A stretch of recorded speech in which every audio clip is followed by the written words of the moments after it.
kind of cutting it up, and he wanted a strength coach to have part of it. And he had like a rowing class in there. He was renting it out to like full travel teams. He was doing it right, and his overhead was really, really low. So we were able to kind of come in there, and I worked out a deal to help manage that facility to keep my rental costs down. So having like one cage there, being able to expand into 2 cages, and then eventually, we got hit tracks, and we got some other really cool equipment that we just couldn't leave out. So we got our own place in 2017, and that's kind of where we realized, like, we can do a lot more than with this, and we can get really creative with our groups and things like that on that side of things. So how that led to the White Sox is we ended up building out one of the coolest labs in the country on that side of things. I mean, we've got Vertec Force Plays, 4D motion. We had a lot of that stuff like early. We were kind of early adopters in it, which I don't necessarily recommend from a business perspective. There wasn't, trying to integrate that into a model doesn't always make a ton of sense.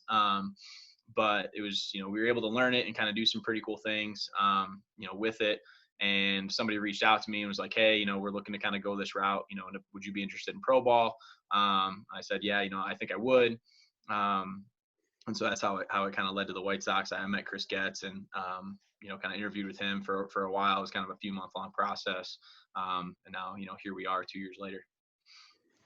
That's awesome. A couple of things you mentioned that I want to touch on, and one of them is communicate. And that's been, so as I've done about half a dozen of these, I mean, everybody talks about that. Like how important, you talked about communicating with 4-year-olds, but in general, how important communication is in communication and empathy within the coaching realm. And everybody's touched on that. And it's been great. And like you talked about with your GOAT experience with the Zoom, you were going to put something out at the end that all of the themes with everything. And that's a theme that always comes up, is how important that is. Do you want to touch a little bit on how communication, building rapport, empathy has helped you with 4-year-olds, with middle school kids, high school kids, and now with pro athletes? Yeah. I think it's being able to relate to where people are at. You've got to meet them where they're at. And, some people want, the big words, and some people want to feel like you're giving them something extra in that regard. And then some people just want to be like spoon-fed the information. We work with athletes all the time who, if we ask them a lot of questions to try to get them for them to figure out the answer, they love it. They buy in. It's awesome. That's their way of buying in. And we work with some athletes where we start asking questions like, dude, just give me the answer. And so a lot of times it's like, I don't know, like, that's why I'm asking these questions. So like, let's work together to get to the answer. Or sometimes it's like, like, okay, well, why don't you want to work through this? Like, what are you looking for on that? And it typically leads to another question on that side of things. And something that I'm really big about is I want to be the player's assistant, the best that I can be. And there's kind of this coach hierarchy right now. And not even right now, just in general. I mean, if we just think back on the teams we played on, it's our program, we do things our way, we're kind of just soldiers, versus, trying to be there for them and meet them where they're at. If there's a player that really believes in his approach and what he wants to do, like, how often do you want me to feed the tee? Where do you want me to flip it? Like, what do you want me to do? And I think it varies, depending on age too. Like I equated it to parenting at one point, because they were asking like, well, okay, how can an 8-year-old be his own coach? And it's like, we're trying to create independence, in our sons and daughters too. And that doesn't mean that we just totally throw them out in the wild. It's that we guide them with some kind of like, with a plan, right? And we don't always do it right. Like we make mistakes, probably more at the youth levels than we do at the, as they get older, because it becomes easier to communicate with them just in a language, perspective. So I guess that's kind of my biggest thing, is I want to be their assistant. It's something that we all, I personally, I shouldn't say we all, there's people who are better at it than I am. But that's truly like how I feel it should be, and something that I try to grow in all the time. And the biggest thing is being intentional and being consistent. And I think that's even with like our employees too, like, I forget that sometimes, and it's easy to forget, and it's easy to go through and be on like, project mode, mission mode, things like that. But like, just, like you talked about, building rapport and making sure everyone's okay, is really, really important. And it's got to go into your schedule. You've got to make time for it. Something that I'm not perfect at, but something I still believe really strongly in, and, always trying to get better at. That's awesome. And you mentioned something cool there at the end there, be intentional and be consistent. And I was on a Zoom call last night with A newly retired Navy SEAL. He was a Navy SEAL commander, and now he's a mental performance coach for a professional organization. And that was part of his message last night in his talk is be intentional and be consistent. And that's really important. And when you can do that and build empathy and have empathy and build rapport with your players or your group or whoever you're leading, you don't have to be probably an expert in every little small area of your field, but if you can do those things, then you can be a good leader, I think. Another thing that in your story, you kind of talked about something that I've been finding as a theme as well is just how organically Johansen Baseball came about and how organically your move to the White Sox became, just starting small and just working your way up. How was that experience that you talked about with working with 4-year-olds and all the way through? Because you can be extremely intelligent, but if you don't know something well enough to communicate it to a 4-year-old, you're not going to be as good as you can be. So how has that experience helped you moving all the way through to working with professional athletes at this point? You know, so that's a tough question, you know, on the organic side. You know, I never sat down and wrote like, this is my business model, so to speak, until, you know, we did have started to get like the overhead started to grow and things like that. But you know, and I worked for NCSA 40 hours a week and then would go give 8 hours, you know, 8 hours on average, you know, I shouldn't say 8 hours, about 5 hours of lessons a night, you know, Monday through Friday, and then about anywhere from 8 to 12 hours on Saturday and probably another 5 hours on Sunday. So I think it just comes from, you know, like there's always another project. And that's another thing that like I can get better at from the organic side of things. Cause it's kind of grew me to just be in project mode a lot. And it's like, hey, okay, what's next? That's part of like how our facility got cool. Like it wasn't just, you know, like, okay, now we're here. Like, let's just figure out how to get people in. It was like, okay, what else can we do to make this better? And I think, you know, you're constantly trying to do that. We're constantly trying to build better systems with the White Sox. We're constantly trying to build better relationships with the players. Like we're constantly trying to get better. And, you know, I think, you know, we talk about being open-minded a lot, and just the expectation that we can get better, I think is really important. Versus, you know, I think that's what leads to being open-minded is like, we can get better, and therefore like, what is going to make us better? What's kind of the next thing? But I also think that like the way I went about it, you know, isn't always, you know, it's not always the way for everybody. I sacrificed a lot of my 20s to, like I said, work 50, 60, 65 hours a week. And I didn't really have a plan, you know, and didn't know what to expect. And fortunately it worked out. You know, so I think you can be more intentional looking back and things I might've done differently, especially starting today where there's a lot of other options for what we do. There's a lot of places who are really, I don't want to say getting caught up, but who are adding more and more tools and resources with really good, you know, there's the age of information. They can get a lot of this stuff without having to go through that struggle. They can, you know, it's easier to start and be where I'm at way faster today with a good business model than it was to do that. And so it's not necessarily what I would try to do if I was starting today. But that's kind of, I guess, the answer to your question. I don't know if that's what you were looking for or not. No, that's good. I've noticed that a lot of and maybe it's just because maybe it's like an ego driven thing for me, and not ego in a bad sense, but because it's what I'm used to is the people that have done it more organically. I seem to be drawn to them. I seem to be drawn to learn from them because I think that struggle, I mean, that's kind of always the way I've never been super awesome at anything. I've had to always work. So to see that organic buildup of a career or a business or to get where you are with your knowledge base, to me, is pretty inspiring. And those are the people I always seem to reach out to. And it just seems like that organic growth just causes something that is very attractable, at least in my opinion, and something that it's like the coach with the experience. It's like the guy that's been there for 50 years. Like he might not be up on everything that's new and all the technology, but there's a wealth of knowledge there. And I think you gain that through that whole organic process. And that's how like my dad started his business, is it was literally in our backyard. It was a pudgy kid wanted to get better at baseball, and he was going to do everything in his power to make that happen. And that's how it grew. And I think that is just really cool that's, you know, your story is basically like that. You just, you know, you said the next project. And that does take intent, you know, and maybe you didn't sit down and be like, here are my intentions, but your intent was to get better every single day. And I think that message is really awesome. Yeah, and I have to say I was really, really blessed. Really, really blessed. You know, Nate Pearson, who I'm sure, and Kyle, I know you know. I mean, dude, for better for better for worse, you know, we've had some of the best times, we've had some of the worst times. I mean, that dude helped me grow it once we got out of our, he started with me when we were still renting space, and we kind of had two tunnels, and we got to our own spot. I mean, I always say like it should be renamed Pearson Baseball. So I've been really, really blessed. I have really good people around me. We've got a great staff now. I see Jake Scales on this call.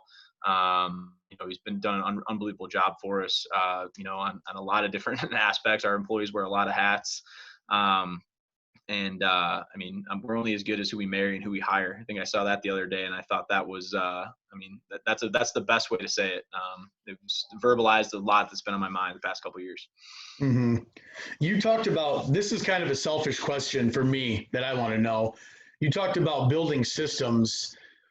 What kind of suggestions or advice can you give to somebody that's trying to build out better systems? Because we're in a spot at our facility where we need a better system. Like the obstacles that we're facing now are space, equipment, and having too many people in there at one time. Like so we need a better system. I've tried different things. Oh, we're going to try this. We're going to try to like piggyback groups off each other. We're going to try to do it. And it probably would have worked, but we lost like one of our best instructors to TCU. And then thank God he's back, but unfortunately we can't do anything right now. But I mean, just what we went through this last year, I keep thinking we have to do something better. Like we have to do better systems. And Kyle Bodie always talks about this, and Jason Ochart, they say we're not really good coaches. We're just good at building systems. And I guess I'm not good at that, obviously. So do you have any suggestions on how to do that, or is it trial and error, or? Well, kind of looking at some of the data that you've put out, I think you need to give yourself a little bit more credit, with what you're working with on that side of things. But, for me, it's what are we really good at? What do we have space for, and what equipment do we have, and how creative can we get with what we have? And that's kind of for us, it went from, a small staff, but wanting to do more groups and wanting to do groups of 4 to we had to create an overlap system. It was, basically the first group in warms up, and the next group, that group goes to their drills while that group's in their drills, the next group comes in and warms up. And then that third group comes in, we go to the machine, our live, compete mode. The second group goes to their drills, third group comes in, and now all of our stations are kind of, taken up. And then that fourth group, if they're part of our strength conditioning program, or I guess that first group would then filter in there, and they would lift, after they're doing all their movement prep and things like that. So it was a lot of trial and error. And we completely blew up our business model, our lesson model. We might be more profitable with less technology doing lessons had we not done that. We were on a pretty good, tick there. And we totally blew it up to try to build a system and try to be about the players. And I think Kyle, like I said, you need to give yourself more credit on that end. But if you're really looking, I guess my advice for anybody would be figure out what your strengths are. What are the strengths of your environment? And build systems around that, because that's all you can do on that side of things. And it's going to be trial and error, and you're going to have to figure that out on what's the best model for the athlete, and then how do you monetize it from a business perspective. So like anything else, there's no magic bullet, huh? No, I don't have. I'm not the best. I'm not the best person to ask on, I guess, on that side of things. We made a lot of mistakes. But I guess that's, the biggest thing, the hardest thing to run a business when you're as passionate as you are and as I am, I feel like, is that when you put the athlete first, and that's your first thing, you miss the boat in a lot of revenue opportunities. And when you put just even the family first, like what does the mom have to do to get what does a single mom have to do to get her kid in there when she's panicking? Like, my mom paid $189 to get me into White Sox camp when I was like 7 years old. And, I've got this picture standing next to Tom Brennan, in a White Sox uniform. And I kind of put it together and on PhotoGrid where I'm actually in a White Sox uniform, like, that many years later, 22 years later, holding my daughter. And it's just kind of interesting. Like that, my mom was a single mom. Like it was tougher to get $189 for that camp. And so when you put players and athletes first, like I think the systems for the athletes are going to come. It's just tough it's tough to find the balance of what's good for the athlete, what's good for your coaches, because you'll end up like just working yourself to death too. I mean, like if you're trying to be there all the time, you're trying to keep costs down, like you're going to work 70 hours a week. And then like how do you said it earlier, like how do you be a good father and a good, good husband at the same time and find that balance? So I would figure if I was going to restart today and I had to figure it out in a brand new facility, with no knowledge of the facility, my first step would be, what are the strengths of the facility that can help athletes? What are the strengths of our staff members, and how can we build systems around that for the athlete? And then I would, answer the question, how do we monetize it and address it from there? Because otherwise, I mean, it's just, you can't do it for free forever. And that's just the nature of the beast, unfortunately. I got a question here from somebody. Have you noticed any negative effects for the players when you move to groups from lessons? Do you have any advice on switching to group model from a lesson model? And what mistakes in designing group programs what could you advise against? Mistakes in designing group program that you would advise against, like certain things that might be a mistake to do when you're developing groups? So when we first came out with our groups, we really believed in this. We believed in the competition. We believed in the social atmosphere. We believed in, we believed so hard in our groups. And our idea was that, in these small group of 4, like we're going to be able to pull guys aside and work with them. When we did our revolving kind of door type, wasn't really a lot of open space to kind of do that. And we had spent a lot of time, kind of moving away from the lesson model. So I guess if my mistake on that would have been, there should be maybe a balance of like one-on-one. And I don't know if it necessarily even has to be in the facility, but like one of my best, stories is when I was doing lessons, this kid came and he drove 45 minutes to come see me.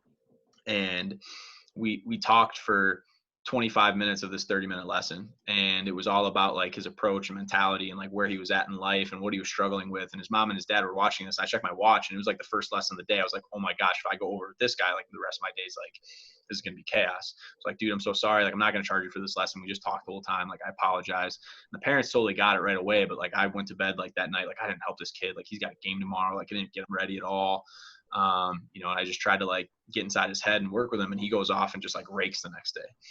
And so the parents are like, hey, whatever you said to him, like he's super happy. He was really confident, before he had the game. And you just realize like there's a lot more to this thing than just like swinging on and like doing flips and machine and like just honing in on your swing. But, for that kid, that's what he needed at that time. And so that's like that's what we're trying to do. We're not trying to build a swing. We're trying to help guys hit. And so there's got to be a better balance of like the mental side and not just coming in and going through the strength stuff and the hitting side. And, a lot of that comes through text messages. Like a lot of our guys, like my cell phone's on the side of our building. Like, it comes through text messages, it comes through emails, Instagram messages, Snapchat's really big to communicate with athletes. But again, like if you could build that into your model, so you're not, texting players at 9:00 at night, 10:30 at night while you're trying to watch Netflix with your wife or, have a late dinner, like it helps on that side of things. And, again, you can't do it for free forever on that side of things. So trying to find a really good balance of groups and individual without having it be one or the other, I guess would have been something I would try to redo on that side of things. And when we get started up, I think that's going to be our goal too. It's kind of my project next week with all the Zoom stuff coming up. That's awesome. Yeah, because we still do a lot of lessons, and I still believe in the lesson model. And Rachel Folden and I have talked about this a lot. It's super cool to get in that mode with a kid one-on-one and do what you did in that first lesson with that kid, because you really get to know them and you can talk about things. And sometimes they had a crappy day and they need somebody to talk to. And, and maybe you spend some time talking about it. And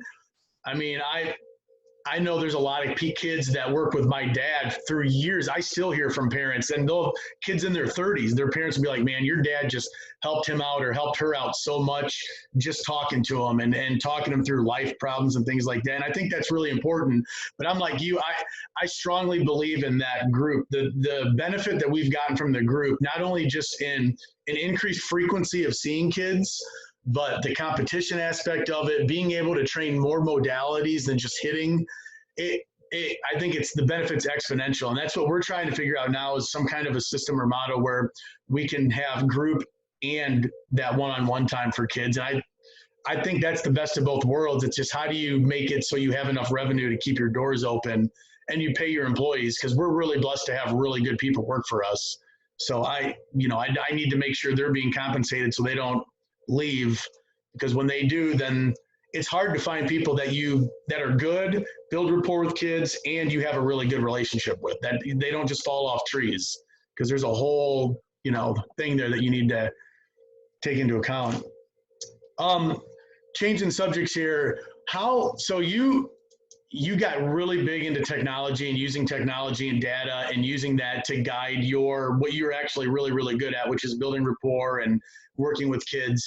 How did your whole foray into technology begin? Where did that start, and because I learned so much from you just in the new things that are out there. Like when WinV came out, boom, you told me about it, and you were the one that kind of pushed me into getting involved into U-Hit a little bit more and stuff like that. So how did that all start with you and your story?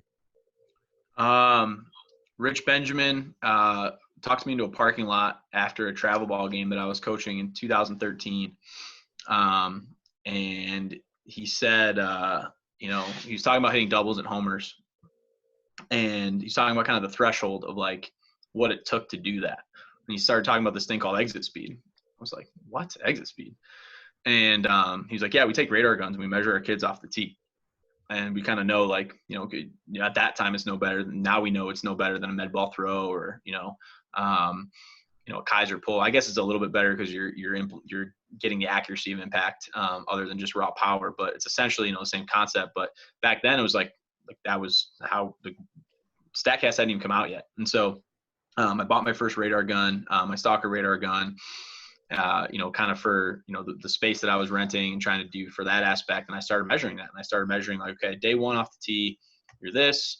And all it was like, we do maybe like check-ins every week, or we do check-ins every 2 weeks, depending on when guys were at. And it was kind of our way of starting to be different on that sense. And people were like, what are you measuring, man? Bat speed? Like, what does that thing do? What are you doing? Like, why are they hitting balls into the radar gun? I was like, I just want to see like how hard they're hitting it and see if I can improve that. And they're like, are you sure it's not picking up the bat? And so then we started standing on ladders, like to try. I was like, this isn't right, man. We got to get angles. Like, we're just pounding the ball on the ground. I want to see like how hard you can hit in the air. And we noticed that there was a little bit of a dip on that side of things. So then what we did is I had this high school kid come in here. His name's Jackson Heller.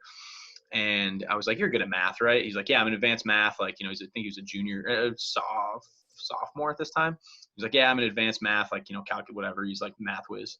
And I was like, all right, you're going to help me out with this angle stuff. So we started laying out like multiple bats, and then we'd like mark down where that bat was. And I was like, all right, this is 33 inches. And I got my phone out, and, we were dividing basically like trying to figure out like how many feet we had to go and where we were going to hit in the cage, how tall the cage was, and where, based on his exit speed, where the ball was going to land. It was like ridiculous, basically like our manual hit tracks. And so I started doing that for a lot of people, and I started kind of marking off just with little spots. It wasn't anything like great. It was just little spots in the cage of, okay, you hit the ball 80 miles an hour. You only hit the ball 65. Like, you only, there's a couple things. And I coached very different back in 2013, in terms of how I explain things and things like that. But that was kind of our introduction to like launch angle, before that term even really existed, on that side of things. That was when like all the Instagram stuff started about the top of the cage life and, holes in the top of the cage and things like that. And, so I guess that, in 2013, we're using radar guns standing on ladders.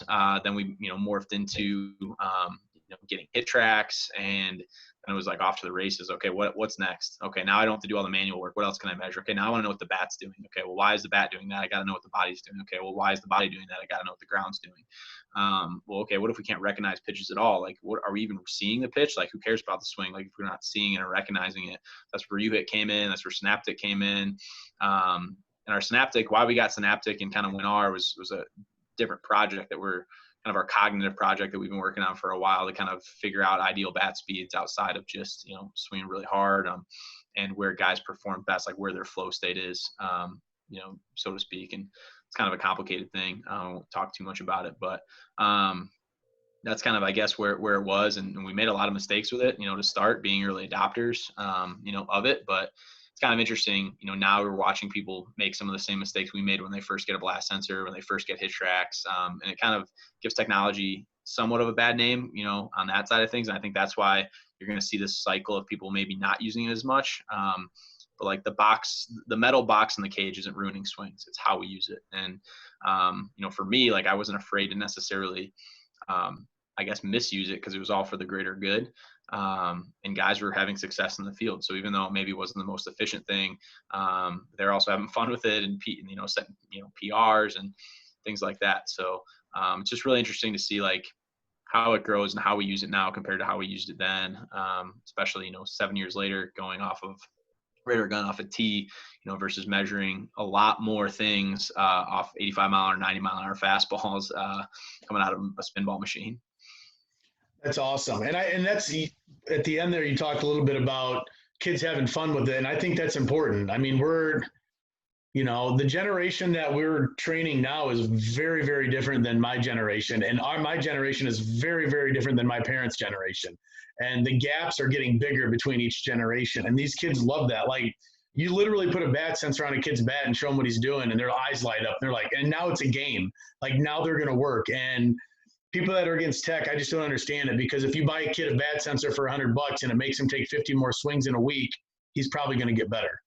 So, I mean, just that aspect of it. And then if you learn how to actually use that, there's just so much information that can be beneficial. And like you said, the metal box isn't ruining the kids. It's not the tool, it's the carpenter. And if we learn how to use those, they can be extremely beneficial.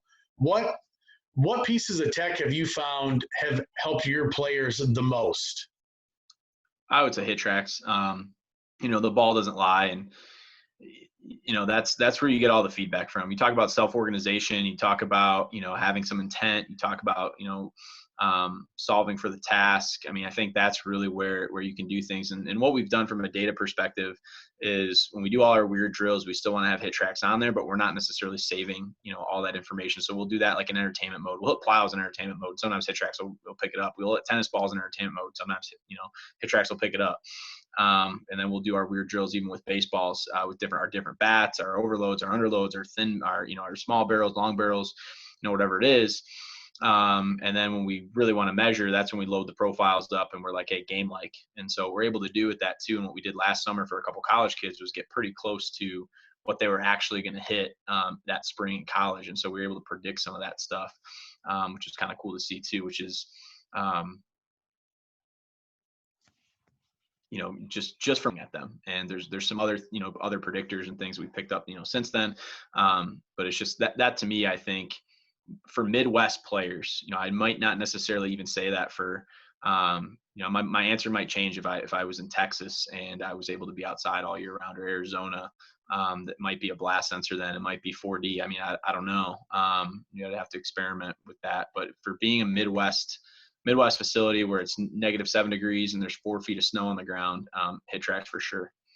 So what would you recommend for the average person or a high school team or a small travel organization that doesn't have the ability or revenue to purchase a hit tracks? What kind of tech can they start to incorporating to measure their players' success, measure their growth, get some buy-in from them from a technological standpoint?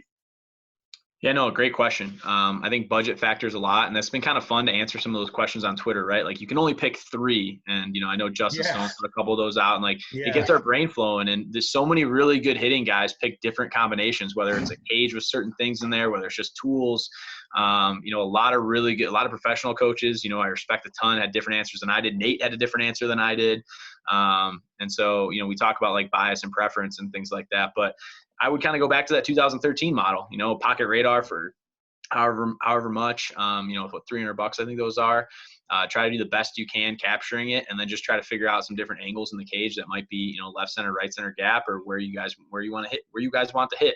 And I think for a high school, travel perspective is like, I don't expect everybody to have my same philosophy, my same, mentality. It changes by level depending on if you're all for development, if you're trying to win. I think your roster plays a part in that too. Like you're going to have to coach differently, more towards development or more towards winning, depending on like who you have in your team and personalities and things like that. But on that side of things, just figure out what you want to track, and then organize it, and then find what's cheap out there that helps you do that. If it's exit velocity, it's pocket radar. If it's just like, bat stuff, on plane percentage, it's blast. If it's a combination, and you could get both those two things for $450, you've got 20 players on your team, divide it amongst them and throw it in the parent package or whatever. And you can accomplish that. I think just, yeah, figuring out what you care about. And even if you love ground balls at second base, figure out what causes ground balls at second base, and, and find a way to track that and practice that. And you'll either succeed and win on the field, and the second baseman will make 1,000 errors and you guys will score 1,000 runs, and you'll win the state championship, or you won't. I don't know. It's just organize what you care about on that side of things. See, and I think that answer that you gave, I think that's why I'm so intrigued with the whole organic process of your growth and other people's growth, because you use the scientific method. You ask why. What do I want to accomplish and why? Why is this happening? Why is this happening? Why is this happening? Oh, I can measure launch angle by, I know Casey has strings in his batting cage in his building. I can measure launch angle with that. I can measure exit speed with this radar. Oh, that's awesome. Oh, wait, there's this thing called hit tracks. Oh, why is this important? Oh, I've learned how to use it. Oh, all right, what's the body doing? And it's one right after another. And that intent on learning and getting better is very fascinating to me, because that's kind of how my mind works. And I think that's where a lot of really good coaches today are going. They're going that route because the kids that we're coaching now want to know why. Even when I was growing up, it wasn't why, it was what. What do I need to do to get an A? What do I need to do to get better? They want to know why. Why do I need to do this to get what? And that's way more important than just knowing what. Like, rote memorization in anything is only going to get you so far. Being able to solve problems, whether it's cognitively or with movement, and movement is all cognitive, is extremely important. And that whole organic process, that's kind of why I'm going back to what I asked earlier, because that just really intrigues me. And you're just, all of your answers are all within that realm, and they're very, very cohesive with each other. And that's just intriguing. And I think we can all see that that's why you're successful, is because you have that innate ability, or you've learned from your mistakes. Ground balls to second base. Oh, those don't work. Let's try something else. So that's really good. Let me see here. So you kind of answered my other next question here in your last one. Why is it? All right, let's go over what pieces of tech do you have at Johansen Baseball first, so everybody knows. We've got the Burtech force plates with swing catalyst software, so that's going to measure, our ground forces. Same one that you've probably seen Justin Stone, if you've been watching. It's the exact same system, exact same software. We got ours. There's maybe 5 in existence, and Justin had one. And I can name a couple pro teams that I don't think I'm allowed to had the other ones, and then we had one, so it was pretty cool on that side of things. We've got hit tracks, obviously. We've got the pitching Rapsodo. And we use blast motion sensors. So we've got a few of those. We went through, actually, that we had the whole kind of blast connect, and everyone who came into our facility was getting a blast sensor at one point. And then now we use it a little bit differently now, but we got 4D motion. We had KVS for a while. U-Hit, the Synaptic Sensory Station, WinR. We use Visual Edge for like remote stuff. On that side of things for cognitive training remotely outside of U-Hit. Trying to think what else. I think that's everything.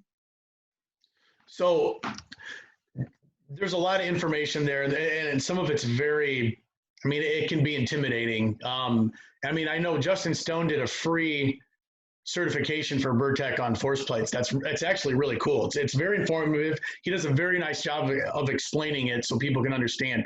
Why is it important for even youth level, middle school and high school coaches to understand this information, even if they don't have access to it?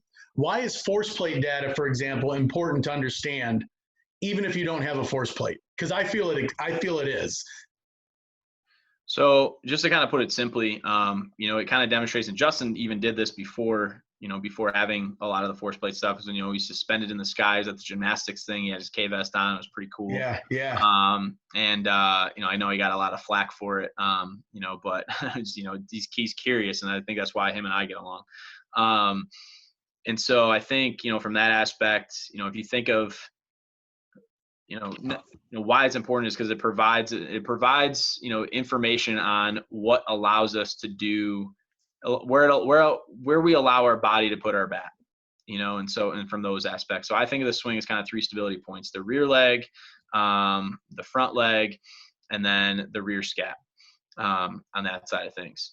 And so if you can stand on your back leg, you can basically internally rotate. You're basically creating a pull, right? You're creating some sort of like rotation. If you just jump up and swing, your hips go the other direction, which, Justin showcases hanging from the sky. And if you just try it, your hips will go backwards as they kind of grab onto each other to launch your torso forward. So, standing on one leg, allows you you could do that on your front or back leg. The front leg to me is kind of the bracing stability. That allows us to kind of stop and control our core that way. And then the scap is like creating bat path and things like that. And it's got to have healthy movement to move around the rib cage, along with, some different side bend issues and other things. But if I'm just going to have to break it up of why it's important, without any one of those pieces, the swing can fall down. And so with the force plates, we measure the back leg and the front leg, and basically just like how they anchor, and then what the core is doing with 4D motion to cause them to anchor that way. That's awesome. That's because that information, can be easily used. Like I use it to explain why it's important to be able to have that back heel anchor, and I'll draw a picture of them, or I'll explain it to them, be like, when you're on that, when you get your back leg forced into the ground, you need to be able to control that and hang on to it through your front foot hitting the ground. Because if you're losing it immediately, then you have no adjustability, one, or two, you've lost all of the force you produced into the ground, and it's going to decrease the amount of force you can produce through your swing onto the ball, and it's going to decrease power. So I think all of that information, even if you don't have access to it, is extremely important to look into and learn how to use. You talked about front and back leg. Can you go into like the role of the front and back leg a little bit in the swing mechanically or speaking, or how to produce force? Because I know years ago, we'd get a lot of kids that would lunge at the ball, have no backside. And now in the last couple of years, we've gotten kids that come to us that they literally are stuck on their backside and they can't use their front leg. So can you talk about the importance of both of those? Yeah, absolutely. The back leg to me is basically how well, and a lot of this has to do with hip rotation. It's funny. We talk about the legs, we talk about the shoe. We're really just measuring like a lot of what's really going on in the core and how well we move our hips. Right. And so, I think if you don't have force plates, like you can look at a lot of this stuff, and, looking at a 4D motion, capture now, you can almost make some pretty good assumptions or, about what the ground forces would look like. And you're not going to be perfect all the time from that aspect. But obviously the back legs to kind of control our forward move. The back leg allows us to control our center of mass. The front leg allows us to brace and create force, from that aspect. So if I was going to make it really, really simple, that's how I would describe it on that aspect. The back leg allows us to control our center of mass, and the front leg allows us to brace and stop. Cody Atkinson says it's the best, moving from a point of balance to a point of balance. Justin calls it dynamic balance. We call it, somewhere in between, right? Like just basically going from, being able to create torque and then also being able to unload it and stop it, on the front leg on that side of things. So, I think that's kind of, just to put it simply on that side before we start going into like graph colors and metrics and things like that.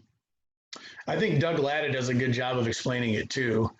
It's very simple. So, if you have Twitter, you can look up Doug Latta and go back. He talks about the balance aspect of it. And I like how he explains it. Let me see here. I will say too, I know like a lot of people are talking about the heel right now, and kind of the posterior chain. I think that's really important. I think that's an ideal. And what we found, even with pro guys is like, the hinge is more important than staying in the heel. And it causes being out of your heel may cause other swing issues. But if you can't hinge or you force being in the heel and you lose your hinge because you end up, you're not able to control that hinge, you have poor squat pattern, you have, other ankle issues, other things, it's going to be better for you to have those other swing issues by being in your ball, your foot and your toe, if it allows you to hinge. So it's not that one's necessarily, I would rather guys be able to kind of activate, glide, like have their whole foot in the ground. Justin explains it really well. You're driving through the heel, but your toes grab the ground. So you're really in your whole foot, on that side of things. But I think, if we try to over coach the heel for a player that can't hinge, I think it can be pretty, it can maybe hurt them a lot. And Zach Dakin, he talks about, Justin going on and being a TCU guy. He was gracious enough to have a conversation with me a couple weeks ago, and that was kind of what I wanted to ask him about. And he said he saw the same thing in pitchers. There's this big push right now in pitchers to hold the heel. And he's like, no, man, like it's all about the hinge. And we found the same thing with with using 4D and just our eyes and, looking at force plate data too. So that'd be the first thing I'd look at. And I think people need to understand too about the heel, is that should come after the hinge if it hinders the ability to stay in the heel, which, then you have to just figure out like what comes first, the chicken or the egg, and what you Mm-hmm. back, and the age plays a role too. But anyways, that's a comment I wanted to make. You did a good job of explaining that in one of your recent podcasts too, talking about that a little bit. Thanks for listening. Season 2. Yeah, for sure, man. Dude, I listen and read everything I can. Anytime I have time, that's what I'm doing. So, yeah, that's really good. And I mean, I would think mobility plays a big role in that too, with the back and how it's going to behave. Especially with pitching, and Ben Brewster talks about this all the time, is just, guys that can really externally rotate are going to hold the heel longer. Guys that don't have that mobility, their knee's going to drive more. And I mean, what's your opinion on that with the swing then? Yeah, I mean, I think on both sides. I mean, if you struggle to internally rotate or externally rotate, you're gonna have some sort of issue there, and that's gonna either show up in torque, and you can be hypermobile and not create any torque in the kind of out of the hip either, without completely rotating. There's ways to kind of compensate for that, but yeah, I mean, I think hip mobility is big, and the big thing for it was really big to try to increase mobility for a long time, and I think we're learning that it's not necessarily about increasing it; it's about knowing what your max range of motion is and what kind of your limitations are and how to get to max range of motion. Because same thing with the shoulder. I mean, we try to increase internal external rotation of the shoulder, we end up hurting guys. And so just knowing what the limitations are for each athlete, and knowing like, are they actually stuck, or is there a different reason why they're not, opening up their hips further? And a lot of that just comes from the motor recruitment, and that's like motor restoration stuff we've done with Sean Sherman. And to me, that's if I'm going to increase hip mobility, like that's how I want to do it. I want to do it with the motor restoration factor with guys like that and his, Signal 6 program and things like that, versus just tugging and yanking and, just crushing soft tissue every day and all the other stuff on that side of things. That's awesome. I lost my train of thought here now. I had a question about something you were just talking about with mobility. Can you talk about like the difference in how you would address or build or help an athlete build a swing that's a loose mover as compared to a stiff mover? What are some things you're going to address differently with those kinds of players? Or what are we going to see differently from those kinds of players so as us as coaches, we don't mess them up? A hypermobile mover may not have as good of, if you're looking at like a blast sensor, bat sensor, as good of early connection, depending on how they load. Just being like that they're, potentially getting something crazy going on back there. Now they can, I'm not saying it's a guarantee, but that's something to know, if you're looking at that, because I know a lot of people are talking about, the importance of early connection. And, there's a major league organization that went all in on early connection. Okay. Hey, you know what? We want our on plane percentage. We want to be early connection. We're just going to set the bat here. And they found that a lot of their exit velocities were going down. They weren't creating a load, but their strikeout rates were going down too, and their contact rates were going up, but they were not producing the way that they expected to produce by making, that specific more contact. So like 3 weeks into the season, they were like, you know what, guys, sorry. This was at the minor league, level.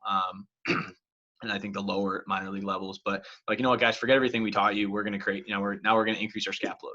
And, they had a little bit higher, miss rate, from that aspect. And I know, they were probably doing movement stuff too. And on that side of things, it's a very generic story. But they found they had more actual production and things like that by creating a little bit bigger move. And so, for me, a tight mover is going to be able to hold that early connection a little bit longer and create similar forces, versus a hypermobile mover might have to have some more, room for error on that side of things. I think you'll see some more interesting adjustability out of potentially hypermobile movers. I think they'll do weird things in their swing, especially if they're not stable to accomplish the task. So when you're talking about like a youth player and you're like looking at him on video and you wonder why he did something, like a lot of it's just because his body's not prepared to try to do what he tried to do on that side of things. And then tight movers, I think there's it's not necessarily that one's better than the other. And for a short period of time, I think we thought that if you were a tight mover, I'd rather have you be tight than hypermobile between the two, just because it's a smaller move. It's a little bit more compact. But I think when you have a smaller move, sometimes you have timing issues too, because there's less room for error in your swing. So when you get started, you might get started a little bit later just because it's a smaller move and you've got less window to correct something.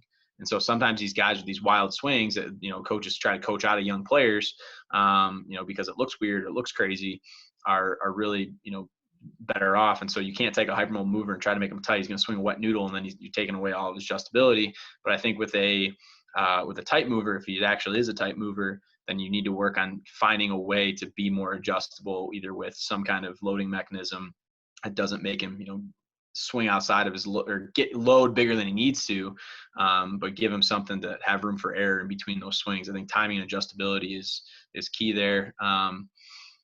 I don't know if that's specific to your question or not, but that kind of things. I mean, I think you hit the nail on the head, because with tight movers, I mean, sometimes I think their time in the hitting zone or on playing with the pitch is probably shorter. So their timing, I mean, you say you have to have, with a loose mover, sometimes you think, well, you guys, you might have to start your swing early, so you're going to have to be able to make these adjustments. But with the tight mover, they're starting their swing late, but they're also in the hitting zone for probably a shorter amount of elapsed time. So their adjustability they might not have as much adjustability because they are more stable. That's a really good point. I like that. I was trying to get to the point where I think a lot of coaches ruin loose movers, because I think if we have a coaching bias, we look at a tight move and we're like, oh, look how short and compact that is. That looks awesome. And then there's a loose mover that, especially with youth kids, I mean, they're barring their arms, they drop their hand, they're doing everything they can just to produce stretch, because that's the only way that kid can produce any kind of power. And then we coach it out of them, and it ruins them, in my opinion. I don't know. I could be wrong too. Yeah, I kind of had this joke, when we were first starting, we were looking at exit velocity and things like that. And we were talking about, I think the LSU coach, that ABCA would have been maybe January 2014, was talking about scap load and things like that. And I remember, there's a college coach that came back to our facility and was like, oh yeah, we've been talking about pulling the bow and arrow forever, but now it's called scap load. And I was like, oh, it's probably because it makes more, kind of makes okay, we'll call it whatever you want. Call it pull back to the bow and arrow. I don't care, whatever. And so, on that side of things, and what we found is the more that kids tried to do that, and the more that, we were able to teach them to turn fast, and that we're giving them a cue with the radar gun, they turn faster and they typically loaded bigger. And we were also creating, tee monsters with a lot of internal rotation, because we were measuring off the tee, right? Yeah. And so one of the mistakes we made, but on that side of things, it was interesting because you can take a tight mover and he may self-organize to only get to his max stretch. And so you might be saying hey, try to get more. Hey, there's more in the tank. And he just can't physically do it. And you might get frustrated, but you're not necessarily guaranteed to hurt him. Whereas if you're constantly telling a hypermobile guy to constantly get bigger, he might need to get bigger. And so having that, making that mistake, and that assuming everyone could make this big move and have that kind of power. And we were getting little kids that hit them. We had a 135-pound kid lead his high school varsity team in homers. I mean, it was just a skinny little thing.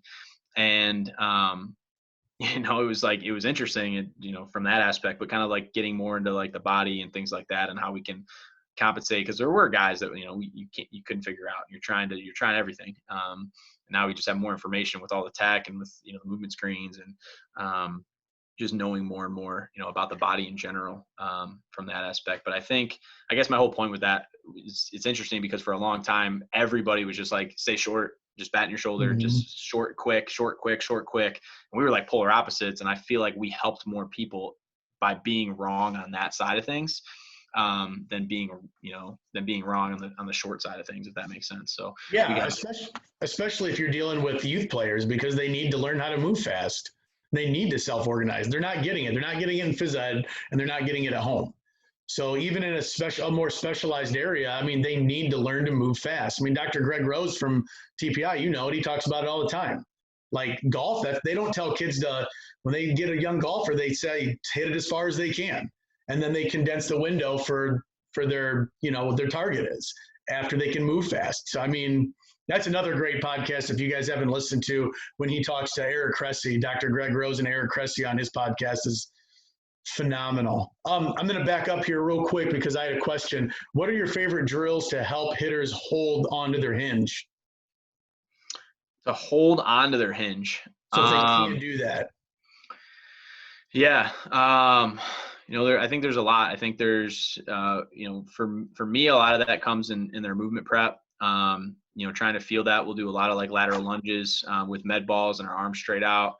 The step back drill is pretty common right now. Max Gordon talked about it on our Zoom today. Tiger Peterson talked about our Zoom a couple weeks ago. Our hitting coaches in the White Sox talk about it. Step back drill probably got to be one of the most popular drills right now. I personally like the skater jumps too. I like to be able, we talk about feeding the mistake. And so one of my drills, it's interesting because like we'll use a step back as part of that progression, but it's not like a staple for us, whereas like the skater jumps might be. And what it is it's basically, if you come off of it, like you're going to feel it and you're not going to have a good time. And so it's kind of feeding the mistake, forcing the body to make some of those adjustments after, you've primed it with the lateral lunge and doing various different things, and just being able to disassociate in general, and working on internal rotation of that back hip. If you can't internally rotate, then you're going to have a hard time, holding it. Your body's going to fight you, it's going to want to get out of it. And so, and then just, mirror work. If you're talking about like stuff like that, like get in front of a mirror, we've got our force plate data on the wall and we'll let guys hit and be like, hey, let me see the data on that one. I felt it. And so they see the video and they see the data next to it of like how much, they're able to hold their hinge with the torque, how long they held it, how fast they got out of it. And then obviously, comparing that to 4D, but that's something we're just letting them hit and like do flips or do whatever. And it's just like, I'm sitting back, like just waiting for them to be like, hey, let me see that one. And kind of letting them kind of be their own coach in that regard. And I'm taking note too, like, hey, that was a good one. That wasn't a good one. Just kind of on my own notes. So as we do program and we do things, but seeing if it's a motor patterning thing or if it's a physical thing, I think is going to be big. But mirror work, really big on that. And I love just kind of getting the hinge involved, not only statically, with some, I guess, dynamically with, the lateral lunge, but doing some static stuff, just kind of feeling it, sitting in it, and then getting it more active with the skater jumps and blending that in with the step back drill. Like do a step back drill, feel it, and then challenge it with the skater jump, forward, back, forward. And a lot of guys are going to mess that one up and they're not going to have a good time, but it's more of a lower half drill than it is a ball flight drill in that regard. I've loved the step back drill for years, but I'm going to plug your website, Johansen Baseball, because he has a library of drills, and there's a drill in there I absolutely love, which is a seated hitting drill where it's like a single leg squat into hitting. And I used that today on one of my Skype lessons with a kid that we were working on. He actually does a really good job of hinging and using his backside, but I kind of wanted to feed that because he does it so well. And you're basically sitting on a chair or a box and you stand up with that back leg and go right into your swing. And I think that's a great one as well. Yeah, that one's interesting because that one's when we first started doing that drill, we were cueing people to be really trying to focus on like the rear hamstring and the rear glute and like driving through the rear heel. And we found some better results when we started thinking about, okay, how can I get off my heel into my front leg? And so, because we did get the answer of the ball flight, but also throwing a med ball into a wall, you're getting that direction. You're seeing where that med ball is going. You're seeing if it's spinning weird. You're seeing whatever it is. So by cueing the front leg, we actually improved the back leg, which I thought was kind of an interesting topic. We'll also do that one taking our rear shoe off. And so we're making the heel kind of hold and hold the ground that way. And then really we're leaving the lead shoe on because we're going to try to ram into it. And I don't want kids to slip or do anything like that on that side of things. But yeah, that was interesting. That one, I think it's even described on my website right now to try to hold the back leg. But yeah, for certain guys, we're definitely going to cue the front leg on that too. But that's a really good one that you brought up. Thanks, Kyle. Yeah. I really like that one. What are some common swing flaws that you see in different areas of development? So like, what are swing flaws you see in youth and how do they compare to high school kids and how do they compare to what you're seeing at the professional level? The biggest thing I see in youth players is spending too much time on skill work. They spend so much time trying to do the skill work, trying to feel like they're keeping up. And in reality, like if they get bigger and stronger, those movement patterns are going to be there. If they do goblet squats, if they do med ball throws, like they don't need to, beat their head against the wall and take all these thousands of swings. They need to learn how to move first. There needs to be a base level of movement for them to drive the car and at least have a chance to be on the racetrack. That's kind of the biggest mistake I see parents and youth players make. And I get it too, because it's challenging because you want to do it because it's fun. So like they want to do the skill work because that's fun. Like that's fun for them. That's the game. And they don't, they also have to have this balance of like, do I want to get better at this game or do I just want to do this for fun? And like, that's really tough, like question to answer at certain ages, right? Like, especially for parents too. So it's trying to find that balance and mixing it in. And I think that's where a lot of our drills come from. Like we do a lot of like movement based drills, but we found ways to just put bats in their hand and let them hit. And then, when we turn entertainment mode on, they feel like they're on the game and they don't really care if they're doing skater jumps. They don't care if they're doing some weird roll in swing. Like it's more of just, none of that's really the way that I teach 45 isn't really like a hitting drill, isn't a direction drill. I mean, that stuff plays into it, but it's more, I would rather do like med ball throws and stuff with it. And so I think, as you get up to the high school level, I think the biggest swing flaws is like intent. Like we've had kids, like they just don't understand what their peaks are. So how can they control less than their peak if you don't know what your peak is? So if I want you to perform, at 95% of what your peaks, like turn speed is or bat speed is or whatever it is, and you don't know what your peak is and you don't even know how to get to your peak. And a big topic right now is talking about deceleration. Well, I don't care what bat speed is. I only want to be able to decelerate. And your body's only going to allow you to go as fast as you can stop. Well, the problem is before it's going to let us to go as fast as we can stop, we have to figure out like how fast we can stop. And so like players, I think guys go right into deceleration mode. And like, we need to figure out first, it's motor recruitment first. Let's figure out like how fast we can go and how fast we need to stop from that aspect. And then we can build the decelerators. So I 100% agree with the statement that the body is only going to go as fast as you can stop. But a lot of times we're trying to stop a slower train than we're actually, capable of, because we didn't figure out what the, what our peak speed is, what our full, and when I say, our peak swing, I guess, is like our full intent. And you'll have guys like, hey, swing as hard as you can. And they'll like stay completely balanced. And I'll be like, is that as hard as you can? And then they'll swing and like, they'll stay completely balanced. These are like 15, 16-year-old kids. I'm like, you guys speak English, right? Like you guys know what as hard as you can means. And they're like, yeah, but I have to say balance too, right? I was like, was that any part of the instructions? I said, swing as hard as you can. There was no instructions other than that. Like we were going to keep this base level. And then they'll like, kind of maybe lose their back leg a little bit and like, try to maybe fall over. I'm like, no, like you don't understand. Like watch me. Like I'll like completely whip around, slam my bat into the ground. Like, hey, have fun with that now. Wait till you're 40. I mean, I still do it, but it's not as fun when you're 40 to swing as hard as you can. It wasn't fun on Zoom number 2 when I demonstrated the dry swings already on that thing. So, but no, like trying to get guys to really understand like, what that is and getting them to like, okay, great. Now it's as fast as you can go. Now we need to figure out how to like what percentage of that we can incorporate into a controlled swing. And so, people see us in the cage sometimes. This happened all the time when we rented space. We didn't have our own space, or even when people come to our facility, right? And like we're doing flips and like it's like day one for somebody. And like, we're trying to figure out, okay, this is, we need to know what this is before we start building like the rest. Like we just have to get you to understand how to go as fast as you can so we can control the rest of it. And I think, people see that and they're like, oh, he just wants these guys to swing as hard as they can. And it's all about bat, And it's like, no, it's 100% about the decelerators, but I want them to stop like a train going fast. I want them to slam. I want to have best brakes for the fastest train. On that side of things. And then timing of it's super important when you're releasing the barrel, when the acceleration is coming through, like that stuff. I mean, if we're arguing about that stuff right now, like it all matters. And I mean, I don't understand what the debate is on that side of things. Did that answer your question, by the way? Or did I just totally go off on a tangent? I mean, I think a little bit of both. I mean, I liked your answer because, I mean, you talked about youth. Like the flaw is that we're spending more time in specialized physical preparedness, skills. We're not doing enough general preparedness. And with high school kids, they do need to learn how to swing with intent. And I love that idea of let's figure out how hard you can swing.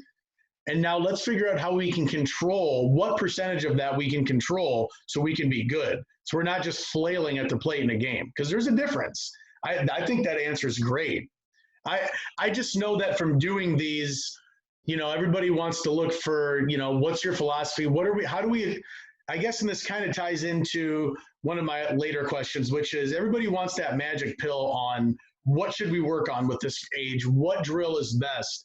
But there is no magic pill. So what should at the youth level, 10, 12 years old, what should we focus on at the 14 to 16 level? What should we focus on at the varsity level? What can we focus on as coaches to maximize, player development for hitting? Let's talk hitting. We want to maximize player development for hitting. What can we do at those various levels? There's got to be a balance of there's got to be more encouraged failure at the youth levels. And what I mean by that is, a lot of youth players, they don't know how to fail. And because they don't know how to fail, they take failure very seriously. And they don't understand like what the process is. And then we talk about things like, our brain creates holograms of these pitches like at the end of the tunnel. So like these kids are taking pitches that they say are up here at their eyes, and like dad's watching and it's like down the plate. It's like strike three. It's like you just haven't built up the library in your brain for your body, for your brain to create that hologram in the right spot. Like it just is what it is. Like to you, it was at your eyes. Like good take. That's a good take if you thought it was at your eyes. Mm-hmm. And so I think having an understanding of like what that process is, but at the same time too, encouraging, more players. And I think it's, you're going to get both sides of it. And there's some people who, going way over the top and it's like swing at everything. But I think that's what youth players should do. I think they should figure out movement solutions for a lot of different pitches and then work on like the approach and the tunneling and all that stuff as they get older, because they can always tone it down. You can always like not swing.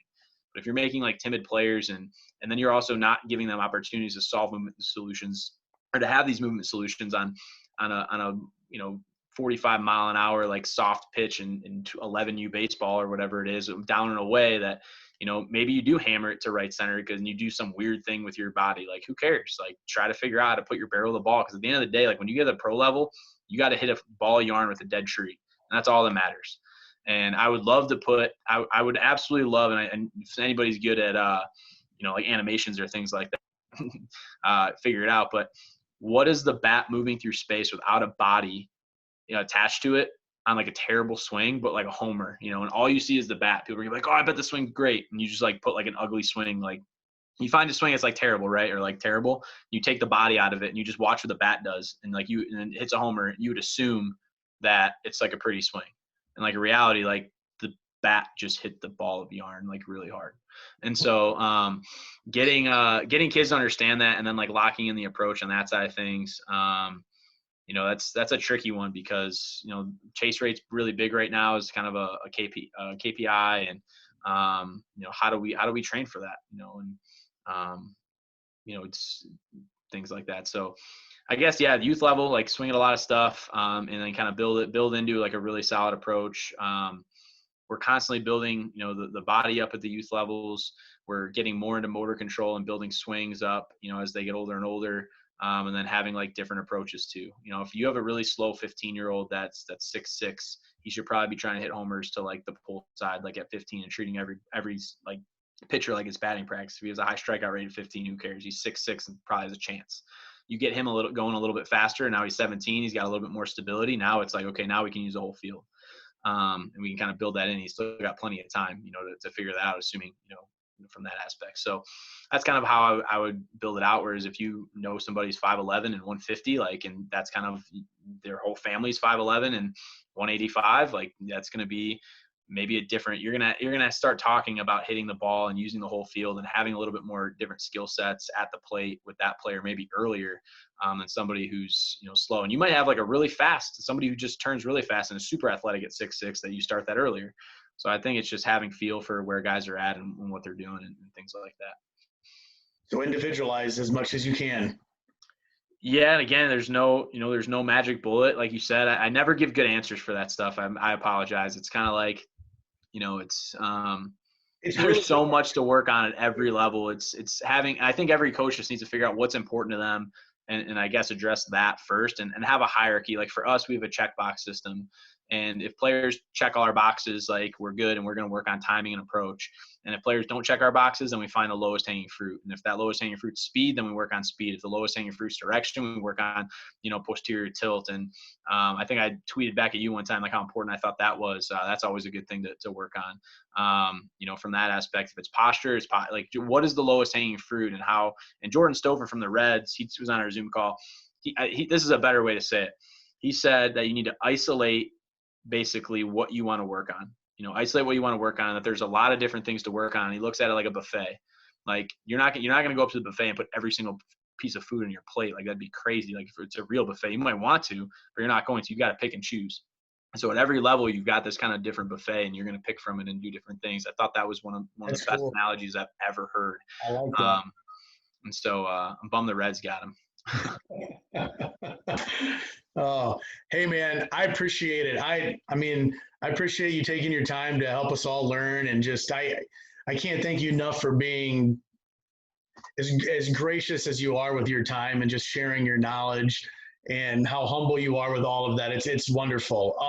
Before we go tonight, I just want to let you tell them, where can they follow you to see the information you put out, because you do put some really good info out there. Yeah, I haven't been putting as much out there. I've been letting kind of other people do it, on that side of things, just with everything else. But you can follow us at on Twitter. It's RPJ1317. Just looking at some of the names, I think a handful of you guys already do. And then Instagram is Johansen_baseball. And then my personal Instagram is @coach_Ryan Johansen. That's really just pictures of my dogs and my kids. So if you don't care about that, then don't follow me there. But on that side of things. But no, I had a blast, Kyle. Thanks for thinking of me. Thanks for having me on. I really appreciate it. I want to make it really clear too. Like, I don't have all the answers. Like, if there's something you guys have and you guys want to talk through some stuff, that's what it's all about. So learned a ton from Kyle as well. I got to pick your brain on some of the stuff you asked me a couple months ago too, about that you wanted my advice on, and I want to flip it back to you and get your advice after you tried it. So all right, I saw Casey Fisk was on here too. I wanted to see if he had time to chat, but I don't see him on here anymore. Well, did he bowl?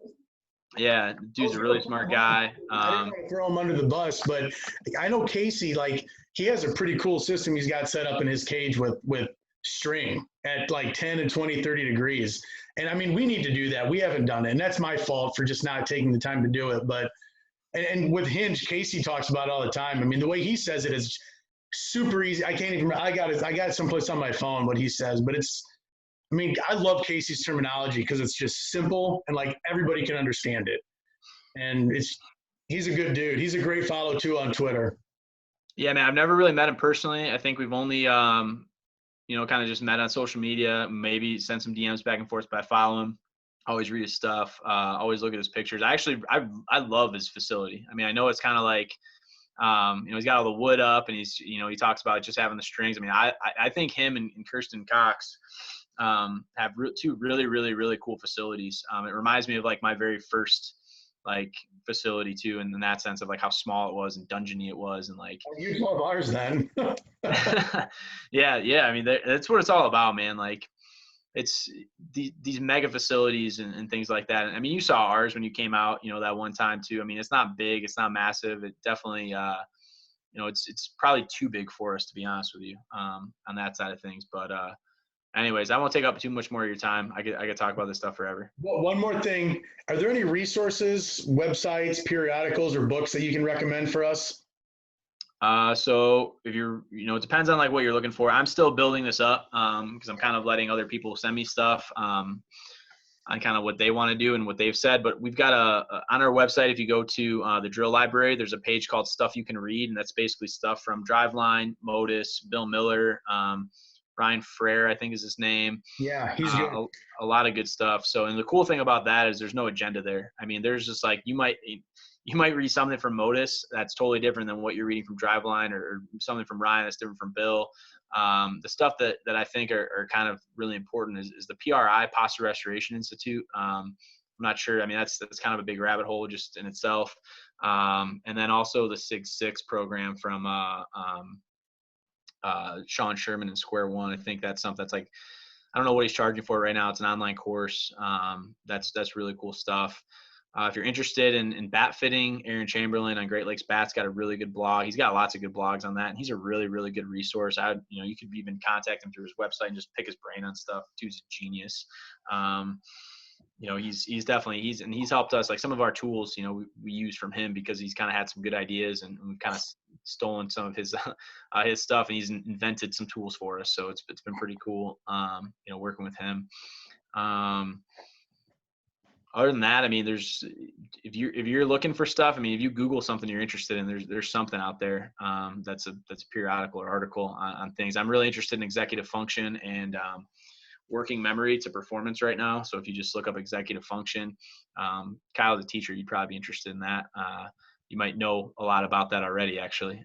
You might be able to teach me something. I don't know as much as I should, but a lot of what I know is because my grandma had dementia and my best friend's mom has dementia and Alzheimer's, and they lose a lot of their executive functioning early on with those diseases.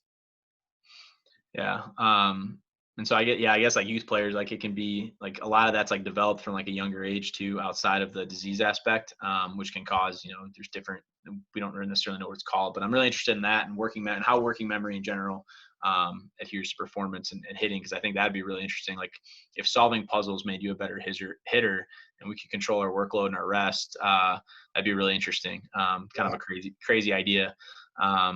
But Tommy Johnson too, from Prime Performance, he's got a ton of good resources on his website. He puts a lot of stuff out for free. I could go on forever. 3 Zooms in a row where people have said follow Tommy Johnson. So that's a pretty good follow. Yeah. And he's, and he'll use the anatomical words. He's going to make you think, he's going to make you ask questions.